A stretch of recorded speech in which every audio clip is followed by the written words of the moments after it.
December 31st, 2024. Wow. I'm back! Picking up the camera and shooting after not doing so for a very long time is actually very hard. So this is why I am going to say this. This video is meant for this moment. So this is the last day of the year, and that is the only time that I've been able to shoot since my last video, and I don't think it's a coincidence. In fact, when I was scripting this video, I was like, I have to start with this video. I'm being told, or I'm getting the feeling that I have to start with this video as the first video for the being one with God part of my channel. And me only getting the chance to shoot on the last day of 2024 makes me believe even more that this is the first video that's supposed to be the first one that I upload coming back. Hello, my beautiful Free family. I'm so delighted that you're reading this digital love letter today. As per usual, I call my videos digital love letters because I'm spreading God's love through these, and it's through the screen. So with that being said, let's start reading. You know, there's many verses that remind us of God's mighty presence, right? And today I just want to pick out just 5. So Isaiah 41 verse 10. Did I say that right? I think I said that. Fear not, for I am with you. Be not dismayed, for I am your God. I will strengthen you. I will help you with my righteous right hand. Come on, okay? The second one, when you pass through the waters, I will be with you, and through the rivers, they shall not overwhelm you. When you walk through fire, you shall not be burned, and the flame shall not consume you. Teaching them to observe all that I have commanded you. And behold, I am with you always to the end of the age.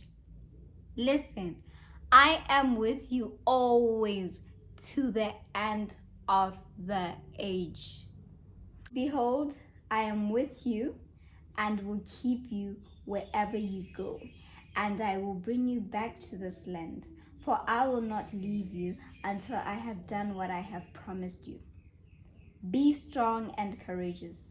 Do not fear or be in dread of them, for it is the Lord your God who goes with you. He will not leave you or forsake you.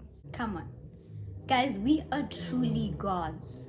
We are truly gods. I don't know how else to put it, but we are truly gods. You have his mighty presence in your life no matter the time. Even when you don't know it, even when you're not aware of it, even when you're not acknowledging it, God is always with you, and God holds your hand. And God keeps you. You know, that thing about God keeping you.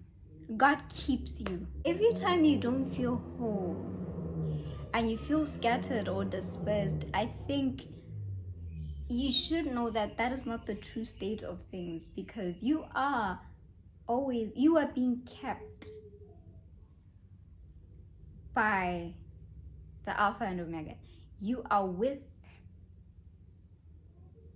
the very same power that created all things as we know them. So every time you do not feel contained, contain yourself quickly, because the one who is the beginning and the end is never separate from you.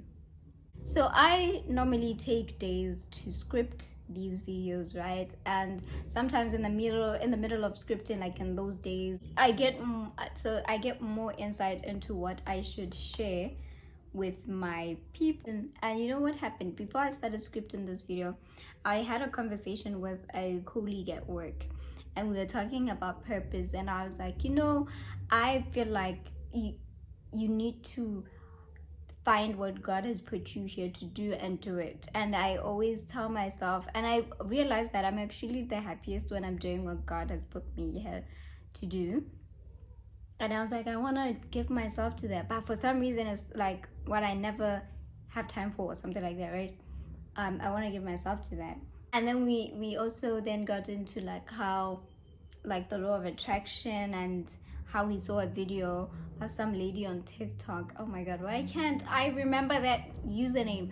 Maybe I'll put a screenshot if YouTube allows, so that you see that video. Wow.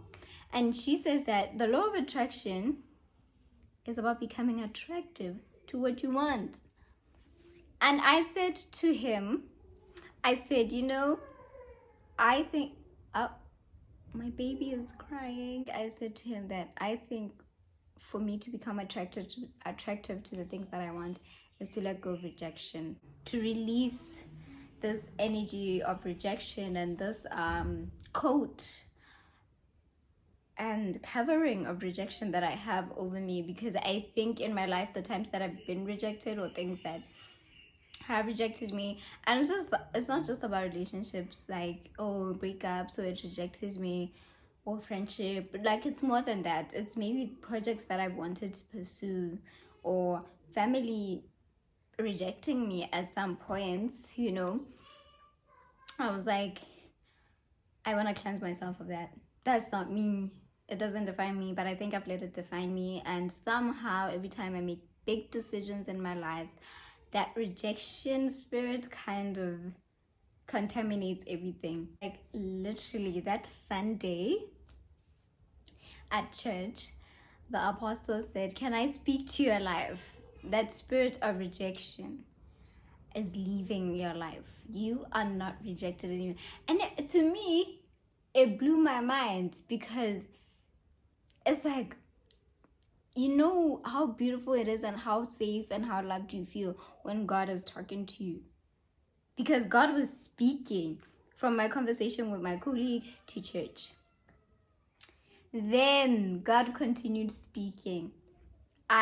So during my praise and worship sessions, I come across this song, I think by Maverick City. That might be wrong. I'll put up a screenshot. I hope they allow me, or I'll put in the description box. The song is called In the Room, right? I had come across the song before, but I didn't like it. I feel like it didn't speak to me, or yeah, whatever. But then that was not the original. So now I had stumbled upon the original. And in that song, I think I got that insight that I was telling you about this video. Because at towards the end of the song, there's Tasha Cobbs's testimony. And she says, one time when she was depressed, she was in this dark room. It was so bad, and she says that the Lord came to her. So I'm paraphrasing. The Lord came to her and said next to her and said, "Tasha, you've been saying that you are depressed. You are not depressed. This is rejection." So mind you, she says that the enemy had always been saying to her, "You will always be alone. You are alone," right? And when she says that the Lord came to her and said, "This is rejection," and she's like, let me read real quick. She's like, the Lord said depression is a bridge off the root of rejection. So you've been cutting off branches, but tonight we're going to get to the root. So here I am one day talking to a colleague about how I want to cleanse myself of the spirit of rejection. That same Sunday at church, the apostle speaks to rejection and declares it uprooted from our lives. Mind you, he was talking to the whole church, not just me. That's what made it even more special. And then I come across a song that I had no care for in the world because I couldn't connect with it. And now I'm connecting with it. And it has a testimony about rejection. So that's when I knew that really, truly, I am with God all the time. And that God keeps me. And there's so much abundance, beauty, power, love from God keeping you. When God keeps you, you do not need anything else or anybody else to keep you. I don't think you understand. You are whole. At all times, you are whole. No matter what your mind may try to tell you at certain points, you are whole. So that powerful testimony about being unbounded from rejection, it made me get a move on. I was like, yeah, I'm always whole. I need to contain myself because it is God who keeps me, right? And I feel like this is a message that God wanted that myself and the people that are on this journey to becoming one with God to fully actualize, to fully know that purpose, to fully evolve, and to be the best versions of themselves and to live their best lives.